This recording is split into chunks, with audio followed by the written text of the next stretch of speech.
রূপা ছিল 15 বছরের এক চঞ্চল মেয়ে। গ্রামের স্কুলে পড়তো। তার একটা অদ্ভুত শখ ছিল। সে মাঝে মাঝেই দুষ্টুমি করে সাদা ওড়না জড়িয়ে মুখে ময়দা মেখে ভূতের অভিনয় করে বন্ধুবান্ধবকে ভয় দেখাতো। প্রথমে সবাই চিৎকার করে পালাতো, পরে অভ্যাস হয়ে গেল। বন্ধুরা হাসতে হাসতে বলতো, রূপা তুই একদিন সত্যি সত্যি ভূত হয়ে যাবি। রূপা হাসতো আর বলতো, এখন তো কষ্ট করে ভয় দেখাই, সত্যি ভূত হলে আমার আর কষ্ট করতে হবে না, তোরা এমনিতেই আমায় দেখে ভয় পেয়ে যাবি। অদ্ভুতভাবে রূপার সেই কথাই সত্যি হয়ে গেল। এক বিকেলে দোকানে যাবার জন্য রাস্তা পার হচ্ছিল রূপা। হঠাৎই দ্রুতগামী এক ট্রাক এসে তাকে ধাক্কা দিল। মুহূর্তেই তার মৃত্যু হলো। গ্রামের মানুষ হতবাক এবং শোকে স্তব্ধ হয়ে গেল। বন্ধুরা কেঁদে কেঁদে বলতে লাগলো, রূপা তুই কোথায় চলে গেলি আমাদের ছেড়ে। রূপার মৃত্যুর পর থেকেই গ্রামে শুরু হলো একের পর এক অদ্ভুত ঘটনা। রূপার মৃত্যুর 3 দিন পর রাতে গ্রামের স্কুলের বারান্দায় প্রহরী টহল দিচ্ছিল। হঠাৎ শুনল করিডোরে কারোর খিলখিল হাসির শব্দ।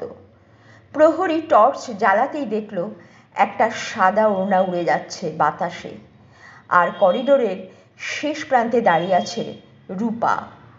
প্রহরী ভয়ে জ্ঞান হারিয়ে ফেলল। এক অমাবস্যার রাতে রূপার 2 বন্ধু মিতু এবং শুভ্রা কোচিং ক্লাস করে ফিরছিল। রাস্তা ফাঁকা, ওরা তাড়াতাড়ি হাঁটছিল। কেমন যেন চারপাশটা গা ছমছমে লাগছিল ওদের। হঠাৎই ওদের মনে হলো রাস্তার মোড়ে একটি ছায়া শরীর যেন দাঁড়িয়ে আছে সাদা ওড়না জড়িয়ে। ধীরে ধীরে ছায়াটি স্পষ্ট হলো। সে রূপা। চোখ দুটি যেন জ্বলছে, ঠোঁটে অস্বাভাবিক হাসি। সে হাত তুলে বলল, ভয় পেলি? এরপরেই হাওয়া বইতে লাগলো প্রচণ্ড জোরে। চারপাশ অন্ধকারে ঢেকে গেল। বন্ধুরা ভীষণ ভয়ে দৌড়তে দৌড়তে কোনো মতে বাড়ির প্রায় কাছাকাছি এসে জ্ঞান হারালো। সেদিন রাতে রূপার আর এক বন্ধু ঝুমু পড়ছিল ঘরে বসে। বাইরে ভীষণ বৃষ্টি হচ্ছে, এদিকে লোডশেডিং হয়ে গেছে। জানলা বন্ধ করে ঝুমু পড়াশোনা করছে। হঠাৎ জানলায় ঠক ঠক শব্দ। ঝুমু জানলা খুলতেই ভয়ে আতঙ্কে কেঁপে উঠল। সাদা ওড়না উঠছে।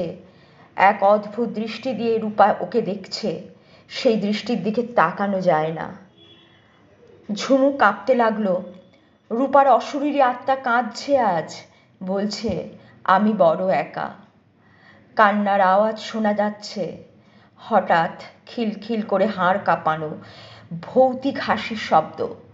ঝুমু দেখল রূপা সামনের একটি কাঁঠাল গাছের ডালে বসে দোল খাচ্ছে। ঝুমু কাঁপতে কাঁপতে জানলা বন্ধ করে দিল। রূপার জীবিত অবস্থায় ভূত সেজে খেলা ওর মৃত্যুর পর সেটাই পরিণত হলো সত্যিকারের আতঙ্কে।